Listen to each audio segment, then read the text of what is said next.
Hey everyone, it's Brandy, and you're watching my unlisted video on my unboxing and post-review checklist and scoring guidelines. So this is a new and updated. I've updated my checklist, I guess, and I added a couple of things to the checklist. Since you clicked on this video, it means that you're curious and you want more detail on how I score my unboxings and how I score my post reviews.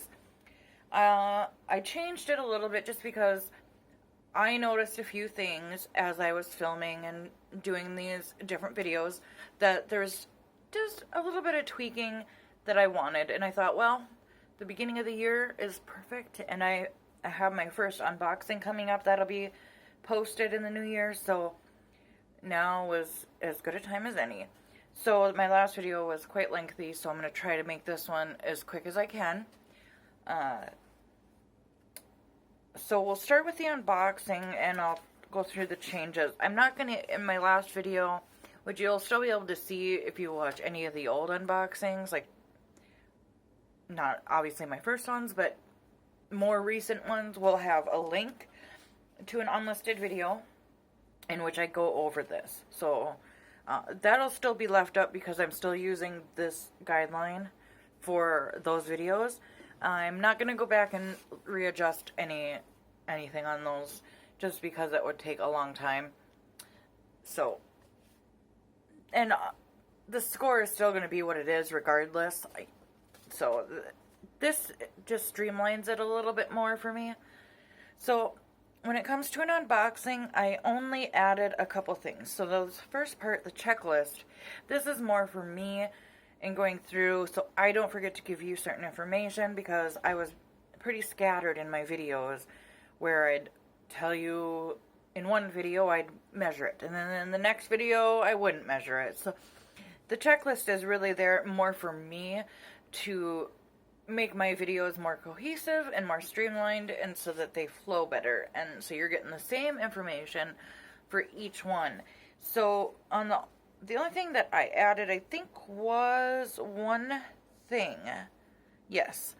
So when I do an unboxing, these are the things that I'm typically, even with this, I still forget things. But these will typically be the things that I want to go over with you guys. This is the kind of information I look for in an unboxing. If you think that there's other stuff that you would like me to cover in either an unboxing or in a post review, please leave the comments for me to read, because your input is just as important. I want to make sure I'm giving you guys exactly what it is that you want to see in an unboxing and a post review. So this is why my videos are so long, because I just chat and chat and chat. But anyway, so I always want to make sure that I'm giving you the store name and the name of the diamond painting. If it has one, most of the time I will name it myself. It just makes it easier with, I think I just looked and I have about 70 diamond paintings, either complete or incomplete at this point. And so I needed some way to catalog them and categorize them. So usually on AliExpress the names are just ridiculous, or there isn't even one. Sometimes it'll just be colorful painting or generic mandala, or you know what I mean. So I try to give them a name. They're not always clever, but that's okay. When you get ones like Diamond Dots and ones from Diamond Art Club and a couple of other stores, them are just the two that come that I think about at the top of my head. They will already have names, so I typically just accept that and take those names. And so then I always want to make sure I'm giving you the size that I ordered, the price that I paid for it at the time, and I have been recently now when I get my packages, I have been going back. If it's AliExpress anyway and Amazon, they tend to have fluctuating prices. I haven't ordered from Wish yet. That is on my to-do list for the year. So the same will go for them. So I try to give you the most accurate and current pricing on these. The shipping info, like the date I ordered, the date it was shipped, and the date I received it, I feel like that's important to know so that you can get an idea, especially if you're ordering for a gift. I like to know that information I think it's interesting to see the differences like that from store to store and how long they take. I like to show you the packaging, the condition that it arrived in. I have one here for an example. Like, this one is very beautifully packaged. So that's what that means. And then this is something I like to do, and I haven't noticed if too many other people do it, but I like to open the box and then kind of scoot my table over and show you what it looks like inside, so you can see what I am seeing, and so you can see for yourself how it was packaged. Canvas. So I always like to include an original photo from the store, the website, the photo that made me buy the painting. I think it's important. Sometimes I won't include it if it's just a picture of a diamond painting, but I have done that in the past because it still looks drastically different. Like, a good example of that would be the swans that I did from Nam. His painting was very dark, but in all actuality, the painting was really light, and it was so much more beautiful than the picture that they showed to sell it. So, for that reason, I still might if I see a drastic difference myself. And then I like to show the pasting area so you can get a good idea of what the symbols look like. If they're clear, I try to scan over it. Even if I'm not showing you the whole thing, I like to scan over it so I can see if there's any areas that might be a little bit fuzzy. I like to check the condition of the glue or the tape. I don't do that so much anymore on the ones with opaque paper because it's all the same. It can tell you if it's a painting that is more fresh or if it's been sitting in their warehouse too, depending on how sticky it is. I have a good idea of how it should feel, so it does tell me a little bit. I haven't really gotten any with the opaque paper, specifically the one that says Center Group, that I haven't noticed a huge difference. And for that matter, I haven't really noticed much difference with the ones that say Huacan on them either. I like to show you the chart and the symbols that they use, because for some people, that is a good buying point. If they have really complex symbols, or the symbols look all alike, I wouldn't want a painting like that. And I have seen that in a video where all the symbols, it was a round and all the symbols were white. I couldn't do that. That would mess with my eyes too much and it would not be enjoyable. So for that reason, I like to show what the chart and the symbols that they use. I like to measure the pasting area for you so we can see how accurate their description is. For me, it's not an important part, the measurements.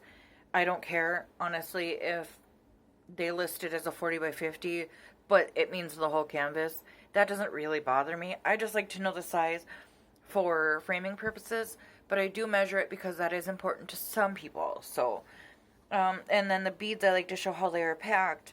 And I've done this where, with the inventory, if it's 30 colors and under, I will do the inventory on screen. But if it's over 30, then I'm just going to pause and come back, and then I'll show you the entire inventory and let you know then if it's complete or not. So the only thing that changed was I didn't have on here to show the inside of the box and how it was packed.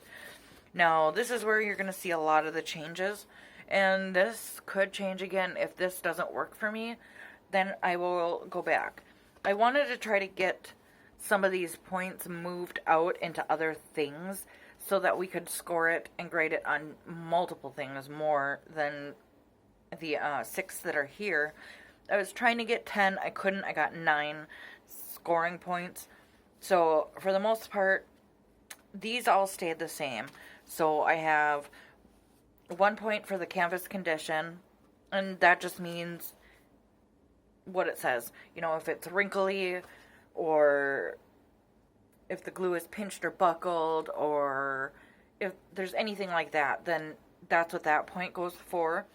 I added in a point for the canvas image based solely on first impressions, because I have been wrong on first impressions, but what I'm looking for is how easy it is to make the image out. I've done enough to know now that you can tell a lot from the image, not necessarily by the colors of it, but if you can make out the image, then you're going to have a better idea of how it's going to look in the end. So I did include that. And you'll get more of an idea of how that will come into play when we actually do an unboxing that includes these points. There's a point for clarity of symbols that is carried over from the old scoring guideline. I took away, so I had initially had 3 points in there for a complete bead inventory. I brought that down to 1 because it either has a full inventory or it doesn't. To me, that there's no need to have 3 points for that. I did have 3 points also in for everything being included, which is the canvas, beads, and tools. Basically a complete kit. I put that down to 1 point because it either has it or it doesn't. And there's only been maybe 2 or 3 instances where one of these things was missing. So that might be something I take out in the future because it kind of, if the point is missing here for the complete bead inventory, then it does affect this one. And I don't know how that'll play out, so we'll see how that goes. That might be subject to change in the future. So for the outside packaging, I have 1 point there, and then I wanted to also clarify it, and I know my printer started messing up on it, so I'll probably have to reprint that after I clean my printer heads. But, so the outside packaging, and what I mean by that is, was it protected against the elements? Like this one, for example, it's got the nice plastic on there, and so if it were to get wet, it would be protected. So that's what that means. And then the inside packaging, was everything packed nicely to avoid damage? I've had canvases that were packed horribly inside, and because the tray was sticking out, it made terrible creases and dents into the canvas. Had they wrapped it just a little bit differently, that would have been avoided. So that's what that point means. So this point here for fast processing and shipping, that goes more toward the beginning stages. So, like, for example, this package here, I have it written down that I ordered it on a certain day, and then it shipped out 2 days later. It was processed and shipped in that time frame. And then it took another 26 days to get to me. So once it leaves them, that I'm not counting that against them. There's nothing they can really do about that once it leaves their warehouse. That's dependent upon the shipping service that is shipping it. So I'm not going to count that against them. That's merely for the beginning. I've had paintings that have sat in processing for 2 weeks before they ever moved. So that's what that refers to. Most of the time that's just going to be a freebie point. 2 points for overall first impressions. Am I happy with the order? So when I'm done with all of this, this is the only opinion-based one that will factor in. And so that's something that you'll have to take into consideration as well. So 2 points for overall first impressions. Am I happy with my order? And it's a simple yes or no. I wanted to just give that 1 point, but I couldn't find anything else I wanted to really score this on. And again, like I said, this could be streamlined and changed. We'll just see how this new system goes. So I've already talked about that for quite a bit, so let's move into post-review really quickly. Same thing goes for here. The only thing, I only changed one thing, and we'll go over this really quickly. So for a post-review, I'm going to tell you again what the store name is and the diamond painting name, either what it came with or what I named it. I'm going to let you know again what the canvas size was, what the price on it was. And then for the canvas, I'm going to show you the original photo. The only thing I forgot to add in here is I started doing side-by-sides, wherein I can put in the stores the photo that sold me on the painting, and then I take a picture of my completed canvas, and I put them side by side so you can see how accurate it turned out. So for the original photo, that is, I forgot to change that. It's the only thing I forgot to change, but that's actually to show a side by side of the original with my completed one. I'm going to talk about how the beads adhere to the canvas, which is will speak to how the glue was. Was it slimy, goopy? Was it too sticky? Issues like that. So I'll talk about that. I'll talk about how the symbols were, if they were in fact easy to read. I'll talk about any problems with the canvas that I didn't see during the unboxing, like pinching, buckling, missing areas of glue or tape. That's been a big problem for me lately. And then, this is the newest thing I added, was the size offered a good fit for the image? Now, some people may not agree with me on this one, but there are several stores out there that won't sell you a painting in certain sizes because they have come to learn or to know from experience or whatever the case may be that a certain size just does not work for the image, either because it's too small or it's I guess I can't see the case of it being too big, but there are so many stores out there now that will not offer something if they know it won't look good. They want to sell you a quality product, and I feel like that is so important now. So sometimes I've gotten them where they're so small, I'm like, this should have never been offered as a size option. It doesn't show anything, it just looks like a blob of colors, no matter how far away that you are standing from it. So that was something that I added in. Other than that, the beads, I go over how much garbage there were. And you may wonder why I do that. That just goes to speak to the quality of the beads more than anything. And it kind of helps to show if the overage that they sent you was necessary or not. So sometimes you get so much garbage that you run out. Well, that speaks to the kind of beads that they have. So for that reason, I feel like it's really important. I'd like to show you how much was left over. I don't show every single color unless it's a small DMC quantity. Say like 10 colors or so. I'll show you all of them then. Or if there's some colors that I felt like they just did really well, I'll show you how much was left over at that point too. And then I just talk about the general condition of the beads. If they're too small, if there was a lot that were too big, concave or convex, and I do apologize, I call them beads. I know a lot of people prefer to call them diamonds or resins. I've always called them beads since I started, so it's just, I've tried to change what I say, and it seems like I always go back to calling them beads. So, and then I feel like experience, my personal experience, and again, this is opinion based. I try not to put too much of my own opinion into it. I try to be as cut and dry as I can so that I can take any bias out. But I do like to talk about what my overall experience working on it was. And I have had canvases where I just couldn't wait for it to be done because it was so boring to work on.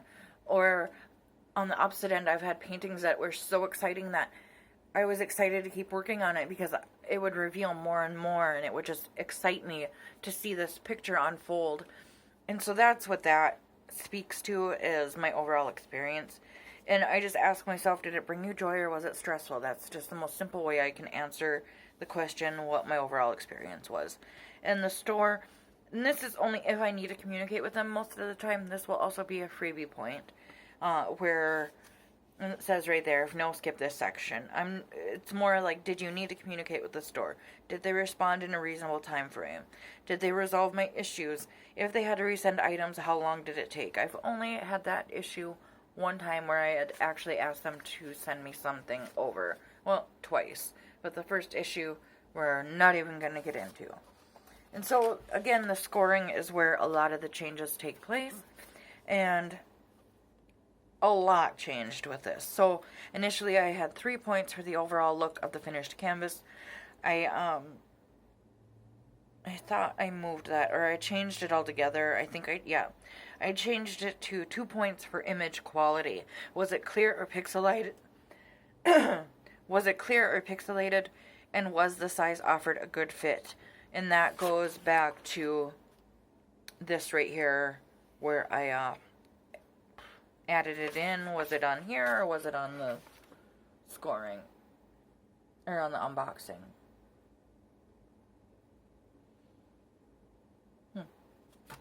It must have been on here. Oh, was the size offered a good fit for the image? So that's where that point comes in as a talking point. And that's just changing the wording of the overall look of the finished canvas. Like I said, I was trying to get points spread out a little bit more, so the ones that have the major points, obviously they're opinion based, but I do try to be as unbiased as I possibly can. I kept the point in for the overall bead quality, and I actually had 2 points into that before I took it down to 1.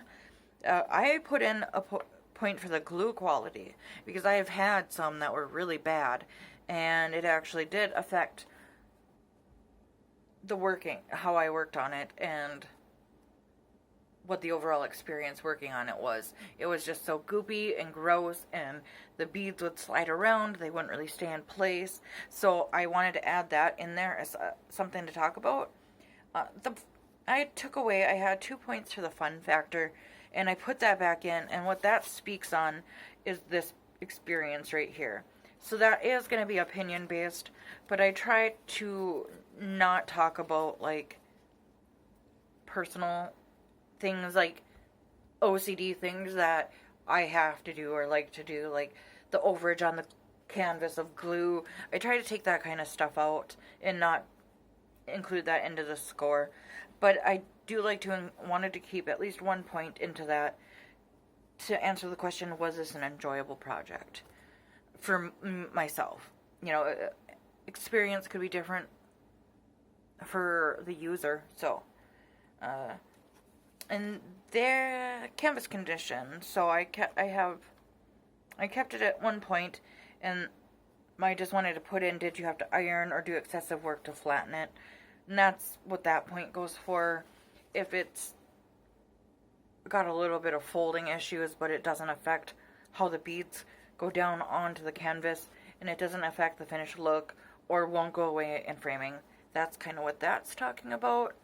I kept the 1 point for simple clarity, because it's either clear or it's not. I've had an instance where there was just a small section of it that wasn't clear, and I just took a half a point away.